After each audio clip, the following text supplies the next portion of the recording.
विपक्ष हम लोग के सामने कुछ है ही नहीं। हम लोगों ने इतना विकास का कार्य किया है 10 सालों में, और योगी जी की सरकार जो चली उसमें विकास की इतनी गंगा हम लोगों ने बहा दी है कि विपक्ष बिल्कुल ठंडा है। जब आप 10 साल का विकास बोल देते हैं तो कई बार लगता है 5 साल इनके हिस्से के भी अपने में खाते में तो नहीं जोड़ ले रहे। 5 साल तो इन्होंने इतना रुलाया है कि गाजीपुर ने प्रत्याशी तलाश कर रहे थे कि जीत कर सांसद जी गए कहाँ। 4-5 बार लगातार विधायक बने, 2 बार लगातार सांसद बने, और उसके बाद 5 साल में उपस्थिति संसद में कितनी रही? 13 दिन। बाकी समय कहाँ थे? लोग पूछते थे कहाँ है सांसद जी हमारे, पता चलता था कभी कोर्ट में। कोर्ट में क्यों भैया? कभी अपनी जमानत, कभी अपनी पेशी, कभी अपने भाई की पेशी, कभी बेटी की, कभी बहू की, कभी भाई की, भतीजे के। पूरा 5 साल उन्होंने गवा दिया। गाजीपुर में एक पटिया तक नहीं रखवा पाए। गाजीपुर में विकास पिछले सांसद के क्रम में नहीं हुआ, ये आपका दावा है। इधर आ जाता हूँ, फिर आप लोगों पर आता हूँ। एक तो ये तस्वीर गाजीपुर में कुछ 7-5 साल पहले खूब दिखी थी, इतनी मोहब्बत, इतना ही प्रेम था। अभी इन्होंने सम्यक दूरी बना ली है, थोड़ी तो बना ही ली है। ये दूरी जो बनी गाजीपुर की जनता में, जो इन्होंने छोड़ा उसको आपने अपनाया, ऐसा तो नहीं है? ऐसा कुछ भी नहीं है, सबका अपना अपना विचारधारा है। यह लगा माननीय सांसद जी को या यहाँ के जनपद के प्रदेश के नेताओं को यह लगा कि कहीं ना कहीं भारतीय जनता पार्टी और बहुजन समाज पार्टी एक दूसरे के लिए काम करने का काम कर रही है, इसलिए, और जनहित के मुद्दे पर ना काम कार्य कर कर अपने वोटों की राजनीति कर रही है, इसलिए ऐसे निर्णय बदलता रहता है, होता रहता है। रही बात विकास कार्यों की, अगर माननीय मनोज सिन्हा जी इतना विकास किए होते तो 1 लाख वोट से 1 लाख उनका वोट बढ़ा भी था और 1.25 लाख वोट से हारे भी थे। तो इतना बड़ा अंतर नहीं हारते। पहली चीज लोग कहेंगे फिर गठबंधन था, गठबंधन पूरे प्रदेश में था, बड़े बड़े सूरमा हारे गठबंधन में, ये मनोज सिन्हा के लिए नहीं था। और रही बात यहाँ पे, ना ये मुसलमान बेल्ट है, ये 9% का आबादी क्षेत्र मुस्लिम है। उसके बाद भी अफजाल अंसारी 4 बार लगातार विधायक, कुल मिला के 5 बार विधायक, 2 बार सांसद, उनका भाई निर्दल विधायक, उनका भतीजा विधायक, उनका दूसरा भतीजा विधायक। तो कहीं ना कहीं वह काम किए हैं, गरीबों का दुख दर्द समझे हैं, जनता के बीच जाकर पहचाने हैं कि दुख क्या होता है, दर्द क्या होता है। और रही बात इनके प्रत्याशी की बात, तो इनके प्रत्याशी को भारतीय जनता पार्टी के लोग हमसे फोन करके पूछा करते थे कि भैया अभिनव भैया ये पारस राय कौन है, ये पारस राय कौन है? तो मालूम चला कि पारस राय फलाने हैं। नहीं, हमसे पॉलिटिकल लोग पूछा करते हैं, ये सवाल पूछता है लोग, ये सवाल पूछा करते हैं, जवाब ये दे रहे हैं। देखिए, चुनाव दोनों पार्टियों ने केंद्र में लगातार सरकार पे ला चुके हैं, भारतीय जनता पार्टी भी और कांग्रेस भी। लेकिन जो मूलभूत जरूरतें जनता की है, जब बहुजन समाज पार्टी की सरकार 2007 से 2012 तक थी, तो बहुजन समाज पार्टी ने कल्याणकारी काम किया, जनता के हित में काम किया। सफाई कर्मी की नौकरी निकाल के दी जो को भी नौकरी थी नहीं। इसलिए बहुजन समाज पार्टी की सरकार इस बार केंद्र में बनने जा रही है और 80 की 80 यूपी की सीट बहुजन समाज पार्टी जीतने जा रही है। भाव भंगिमा को पकड़ना हमारा काम होता है। जब आपने कहा कि केंद्र में सरकार बनने जा रही है, वो त्योरियां चढ़ा लिए थे अपने आंखों की, इसलिए क्यों इसलिए चढ़ा लिए थे ना कि इनको अपने 10 साल के काम काज पे वोट मांगना चाहिए, लेकिन ये वोट अपने 10 साल के कार्य पे नहीं मांग के ये वोट मांगने का काम इधर उधर के मुद्दों पे कर रहे हैं। गाजीपुर गजब है, आपको पता है उनकी त्योरी क्यों चढ़ी, इनको पता उनका प्रत्याशी कौन था, आपको भी इधर का काफी कुछ पता ही होगा। निश्चित तौर पर अगर देखा जाए तो गाजीपुर में जो विकास का कार्य अब तक दिखाई दे रहा है, सामने अभी मतलब जो है आधा बनता स्टेशन बन रहा है। इसके साथ जो है विश्वनाथ सिंह गहमरी जी की मतलब जो एक बहुत पुराने जो सोच और सपना था, उसको भारतीय जनता पार्टी के मुखिया मतलब जो प्रतिनिधि ने पूरा किया। अगर देखा जाए तो गाजीपुर में जोनल ट्रेनिंग सेंट्रल रेलवे का या कोई भी अगर विकास का अगर उठा करके देखा जाए कहीं, तो सिर्फ भारतीय जनता पार्टी दिखाई देती है। उसके बाद अगर देखा जाए, ये लोग कहते हैं कि मतलब जो है पटेल आयोग की संस्तुतियों को जब कांग्रेस सरकार ने लागू किया था तो सोचा था कि कहीं न कहीं नो प्रॉफिट नो लॉस की स्कीम के ही तहत मतलब जो सारे संयंत्र स्थापित किए गए थे। लेकिन समाजवादी पार्टी के सरकार में, बसपा के सरकार में पटेल आयोग के तहत जितनी भी मतलब ये संस्थाएं लगी थी, सारे लोगों को बंद कर दिया गया, सारे संस्थाओं को बंद कर दिया गया। इसलिए तो त्योरियां नहीं चढ़ाई होंगी आपने। निश्चित नहीं, बिल्कुल हम लोगों ने उसका मांग किया था कि आखिर क्यों, अगर देखा जाए तो कृषि से संबंधित ये क्षेत्र रहा है। बैतालपुर देवरिया में, आजमगढ़ में, गाजीपुर में और जौनपुर में राजकीय कृषि वर्कशॉप हुआ करते थे, जहाँ कृषि संयंत्र बनते थे, मतलब छोटे छोटे ड्रम बनते, कृषि संबंधी सारी चीजें बनती थी। लेकिन उस समय जो है उनको बंद कर दिया गया। अगर फिर देखा जाए तो गाजीपुर में जितना भी विकास का जो भी अगर श्रेय आपको यहाँ दिखाई दे रहा है वो माननीय मनोज सिन्हा जी को जाता है। जो नाम आप लोग लेते हैं वो एक जनता के बीच में भी थोड़ा थोड़ा और सबके बीच में आते रहते हैं। सारे दावे सुन लिए आपने, मुस्कुराहट हल्की हल्की है, हम ये नहीं समझ पाए कि किसकी बात इतनी अच्छी लगी कि मुस्कुरा रहे हैं।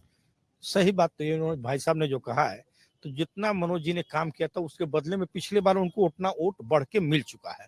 अब इस पिछले 5 साल में इन लोगों ने कैसा कुछ काम किया गाजीपुर में वो बतावें।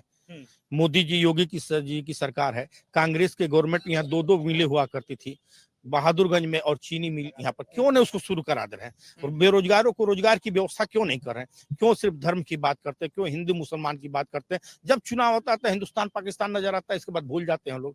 तो ये मुख्य मुद्दे पे अगर विकास किया है तो उस मुद्दे पे वोट मांगे कि मैंने ये विकास किया और मुझे आप वोट दीजिए। जो आप कह रहे हैं ना, हमारा एक दोस्त हल्के स्वर में कह गया हमको कि गाजीपुर वाजीपुर जब घूमोगे तो बिना वीजा बिना पासपोर्ट तक सीमाओं तक तो हो आओगे। ठीक बात है, सही बात है। एक नाम आपने ले लिया, 2-4 मुझे लगता है चलती बहस में आ ही जाएंगे जी। कुर्ता शानदार है। अच्छी बात, धन्यवाद। अच्छी बात नहीं, धन्यवाद। ये मैं भी कह रहा हूँ देखिए, मूल रूप से अगर चीजों का अध्ययन किया जाए तो सबसे अच्छी चीज है कि अगर देखिए, अगर एक विकास की जो मूल अवधारणा होती है, स्वास्थ्य, बिजली और शिक्षा जो भी है, जब मनोज सिन्हा जी 14 में जीतकर 19 में चुनाव लड़ रहे थे तो वो लोगों के बीच एक मैनिफेस्टो भी लेके लड़ रहे थे। 20,000 करोड़ का काम प्लस एक जनता के बीच आंख में आंख मिला के, चोरों जैसा छिपा के नहीं, आंख में आंख मिला के मनोज सिन्हा जी का 2 पन्ने का मैनिफेस्टो भी होता था कि मैंने ये किया है। ठीक है, अभी मेरे अच्छे मित्र हैं, अभिनव जी हमारे मित्र हैं, अभिनव जी ने बोला भी आखिर मनोज जी क्यों हार गए।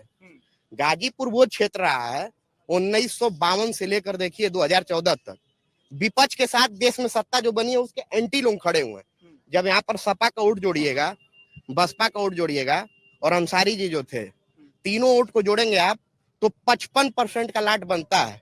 55% मीन्स दैट 11 लाख वोट, उस समय 19 लाख वोट था 2019 में, आज 20,70,000 वोट है, तो 19 लाख के वोट में 11 लाख वोट तो उनका पहले ही हो जा रहा था। तो वो तो पहले ही कहते थे चुनाव में हमको विकास की बात नहीं है। हम और मनोज सिन्हा जी ने जो 4 लाख शायद 46,000 समथिंग वोट जो पाया था मनोज सिन्हा जी ने, वो विकास के बल पे पाया था। आज वर्तमान परिस्थिति में आप देखिए, जितना मनोज सिन्हा जी आज थोड़ा सा संवैधानिक कर्तव्यों से बने हुए हैं, गांव पूरा एक एलजी के तौर पे गांव के लोग, इवन जो भाजपा के वोटर नहीं भी हैं, मनोज सिन्हा जी के लिए पलखों पावने बिछा के बैठे भी हुए। और दूसरी चीज, पारस राय जी की बात हो रही है, पारस राय जी हमारी मातृ संगठन राष्ट्रीय स्वयंसेवक संघ के 1983 से एक स्वयंसेवक के तौर पर 42 साल से गाजीपुर में काम कर रहे हैं। ना जानने वालों के लिए तारा भी दिखाएंगे तो वो पैर की धूल होगी, पैर धूल की दिखाने वालों को दिखाएंगे तो तारा होगा। हाँ, क्या बोल रहे थे आप? हाँ भाई साहब, देखिए बातें यहाँ आप गाजीपुर पूरा घूमेंगे तो जगह जगह जो बातें आएंगी वो ऐसी बातें आएंगी जिसका इस चुनाव से कोई लेना देना नहीं है ना, दूर दूर तक, क्योंकि वो लोग प्रत्याशी भी नहीं है और उनकी चर्चाएं जो है घंटों घंटों होंगी, है ना, पूरे दिन हो सकती हैं। तो बात ये होनी चाहिए कि गाजीपुर में जो विकास के क्रम की बात करते हैं, सबसे पहले बात जितने दल के लोग हैं यहाँ, जितने दल के लोग हैं, ये अपने जाके एक स्थानीय भी होता है कि हम यहाँ विकास के लिए काम करेंगे। उनके गठबंधन में वो बातें हो चाहे ना हो, उनके मैनिफेस्टो में स्थानीय स्तर पर इस बात को जोड़ें कि गाजीपुर को उद्योग शून्य जिला घोषित कराएंगे कि नहीं। और जब तक उद्योग शून्य जिला नहीं होगा, लोग 2 बहाने करते थे, रेल से मार्ग से यहाँ नहीं जुड़ा इसलिए यहाँ विकास फैक्ट्री नहीं लगती, रोड से नहीं जुड़ा है, रोड भी आप जाके देखिए एक्सप्रेसवे से जुड़ा हुआ है, रेल से जुड़ा हुआ है, तो ये बहाने खत्म, है ना। अब ये राजनीति के लोग जो है कुंडली मार के बैठे हैं और गाजीपुर का विकास नहीं होने देना चाहते हैं। वो काम करके दिखाएं, थोड़ा इधर आ जाएं, एक एक कर मैं धीरे धीरे सब पर जी सवाल पूछें। बिल्कुल पूछिए। अपने हिस्से का नहीं पता, हम तो बताएंगे आपको कि गाजीपुर में क्या मूलभूत समस्याएं हैं जिससे गाजीपुर के युवा नाराज हैं। वो उसी पे वोट देंगे जो उनका प्रत्याशी, जो लोकसभा का प्रत्याशी है, जो उनकी मूलभूत समस्याओं को प्राथमिकता देगा, आप अपने मुद्दे में रखेगा। पहली बात यह है कि यहाँ पे आप देख सकते हैं कि गाजीपुर में एक भी विश्वविद्यालय नहीं है, 350 से अधिक महाविद्यालय हैं। इसका परिणाम ये हो रहा है कि यहाँ पे बेहतर शिक्षा का अभाव के कारण यहाँ पे जय श्री राम लिख देने पे, जय हनुमान लिख देने पे 60% लड़के नंबर पा जा रहे हैं। अब पढ़ने वाले लड़कों को 85% रह जा रहा है। इसका ये हो रहा है कि इम्प्रूवमेंट अब बैक पेपर के नाम पे आपको 500 रुपये 1000 रुपये देने पड़ रहा है। दूसरा समस्या यहाँ पे ये है कि यहाँ पे ट्रामा सेंटर 7 साल से बनकर तैयार हो गया। लगातार अमर उजाला में भी ये प्रकाशित होता है, लेकिन वहाँ पे शोपीस बनकर वहाँ पे गोदाम टाइप का उसको कर दिया गया। ट्रामा सेंटर चालू नहीं है स्वास्थ्य के क्षेत्र में। तीसरा ये है कि यहाँ पे रोजगार है ही नहीं।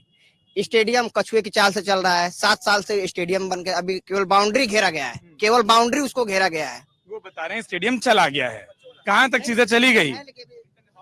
देखिए, अभी मैं बातें सुन रहा था और मैं कहना चाहता हूं कि जो भाजपा के लोग कर रहे हैं विकास पुरुष, उस विकास पुरुष पे ही मैं आपसे मैं बात कर सकता हूँ। विकास पुरुष जो माननीय महामहिम जी मनोज सिन्हा जी थे, वो रेल मंत्रालय के साथ साथ दूरसंचार मंत्रालय के भारत सरकार के कैबिनेट मंत्री हुआ करते थे। लेकिन रेलवे में तो उन्होंने विकास किया, लेकिन बीएसएनएल जो भारत सरकार की एकमात्र सरकारी कंपनी है, उसको हाशिए पर खड़ा करने का प्रयास भारतीय जनता पार्टी के द्वारा किया गया। और यहाँ के जो हमारे पारसनाथ राय जी भाजपा के कैंडिडेट है, हमारे मित्र जैसा बोल रहे थे, पारस राय को ये लोग नहीं जानते हैं। पारस राय को मैं 20 वर्षों से जानता हूँ। वो एक नकल माफिया के तौर पे पूरे पूर्वांचल में जाने जाते शिक्षा माफिया के तौर पे। और उनके कॉलेज में आज से 10 साल 15 साल पहले चला जाए तो उनके कॉलेज में झारखंड, बिहार, दिल्ली, पंजाब, हरियाणा से तमाम लड़के आते हैं और परीक्षा दे करके 500 से 1000 रुपए में ब्लैक बोर्डिंग उनके कॉलेज पर की जाती है।